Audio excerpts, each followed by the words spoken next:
దొంగతనం చేయకాకని ప్రజలకు చెప్పి ప్రకటించిన నీవు దొంగతనం చేస్తావా? వ్యభిచరించవద్దని చెప్పు నీవు వ్యభిచరించేదవా? ఇప్పుడు చూడండి, సేవకులు కూడా నీవేమన్నా బలిపినగలనమ్మ దొంగతనం చేయకాకండి అని మీకు బాగా చెప్పి మేము దొంగలమై తిరిగితే జుట్టు పట్టుకొని తీసుకుపోయి పాతాళములు అగ్నిములో పడేస్తాడు ఎవరైనా సరే. దేవుడు అంటున్నాడు, ఎవరైనా దొంగతనం చేయకూడదు, దొంగతనం చేసిన వాడు పరలోక రాజ్యానికి వెళ్ళాడు.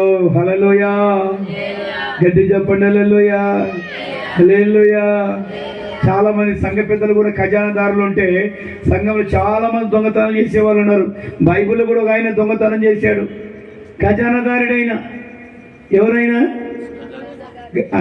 ఆమోస్తారు బాగా తెలుసులే, ఎందుకంటే బాపీ సంఘాల్లో చేశాడు. ఖజానాదారుడు, సెక్రటరీ, ఇవన్నీ సంచి ఉంటుంది. నేను ఒక సంఘానికి పోయినా